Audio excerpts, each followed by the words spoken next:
Bonjour à toutes et à tous, c'est avec grand plaisir que nous vous retrouvons pour notre série de podcasts proposée par Millipol. Ces rendez-vous hebdomadaires vous permettront d'écouter des experts qui partageront avec vous leur point de vue, leurs initiatives prises pendant cette période, leurs questionnements, mais aussi leur vision du futur. Vous êtes nombreux à avoir répondu présent à ce projet de podcast et nous vous en remercions. Nous sommes ravis d'accueillir aujourd'hui Monsieur Guy Defelcourt.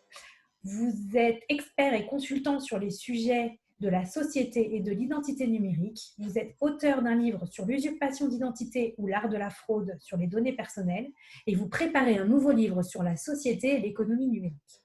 Aujourd'hui, nous allons évoquer le sujet des territoires numériques. Bonjour Monsieur Defelcourt. Nous allons donc Oui, bonjour. commencer avec la première série de questions.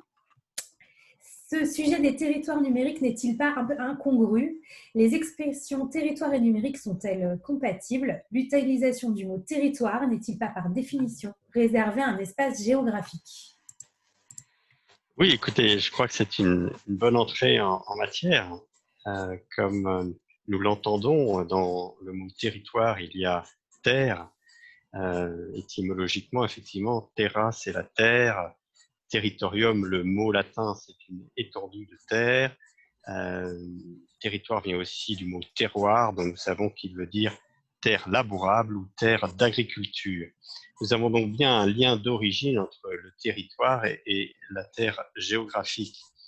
Néanmoins, cette notion a évolué au cours de l'histoire et nous pouvons dire que déjà entre le 15e et le 17e siècle, avec des théoriciens de la souveraineté que sont Jean Bodin ou Thomas Hobbes, avec le concept de la souveraineté westphalienne, nous avons cette évolution dans le sens d'un espace davantage juridictionnel du territoire.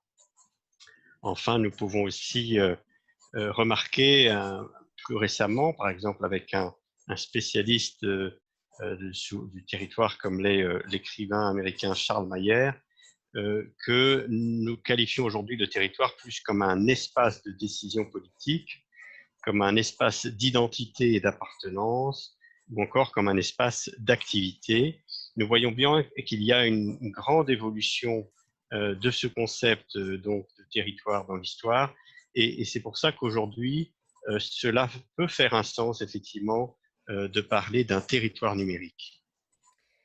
Comment passe-t-on du concept d'espace numérique aujourd'hui largement utilisé vers celui de territoire numérique que vous préconisez justement à l'instant?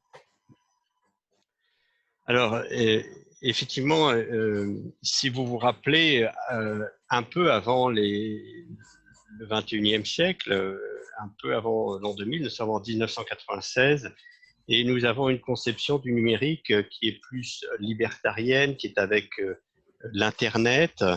Nous avons, par exemple, en 1996, John Perry Barlow qui nous fait cette déclaration d'indépendance de l'espace numérique et qui considère un petit peu, si vous voulez, on a eu cette vision que l'espace numérique pouvait être un territoire différent, un espace à part, un peu comme les pôles nord ou les océans ou encore l'espace galactique, voyez.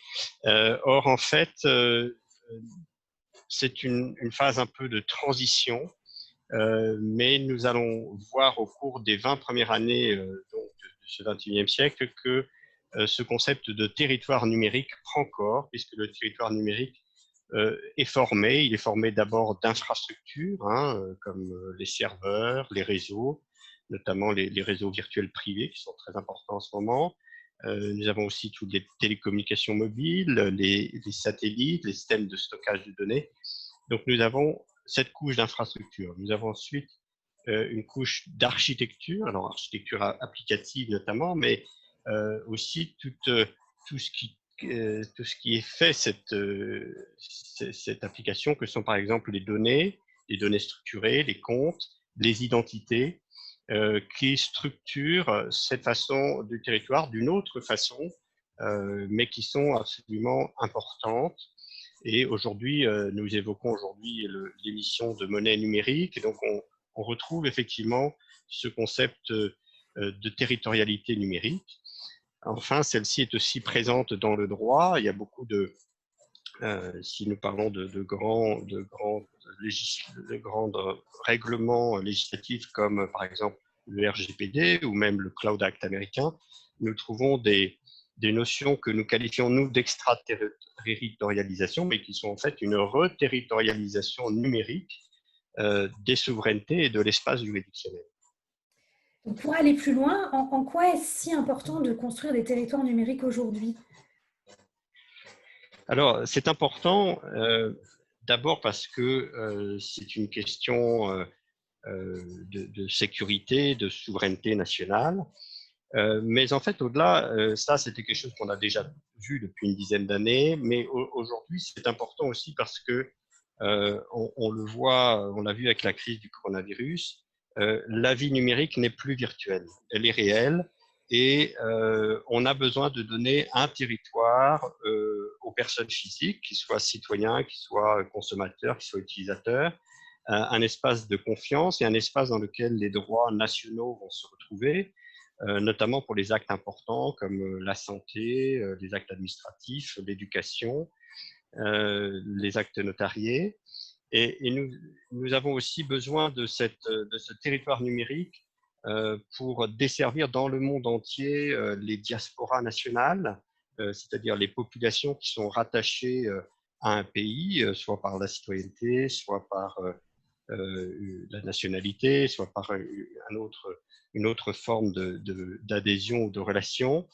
Et ces personnes ont besoin de pouvoir agir dans le numérique, dans le contexte juridique d'un pays donné, d'une nation donnée. Voilà pourquoi c'est très pertinent. On peut dire même aujourd'hui qu'il y a un certain nombre de pays en termes géostratégiques qui considèrent qu'on peut avoir des cas où la nation ne survive que par son territoire numérique. C'est par exemple le cas de l'Estonie, qui crée des ambassades avec toutes les bases de données et les instruments pour gouverner numériquement, mais qui sont délocalisés du territoire géographique pour que si jamais le territoire géographique est victime d'une catastrophe naturelle ou d'une invasion ou d'une guerre, la nation puisse continuer à fonctionner dans le monde entier à travers son territoire numérique. Très bien. Un grand merci, Monsieur Defelcourt, pour votre témoignage. C'est terminé pour aujourd'hui. Vous pouvez retrouver l'ensemble de nos podcasts sur notre chaîne YouTube ainsi que sur le site web Milipol Paris, www.milipol.com, dont la prochaine édition se tiendra du 19 au 22 octobre 2021. Nous vous donnons d'ores et déjà rendez-vous très bientôt pour un nouveau podcast. En attendant, portez-vous bien.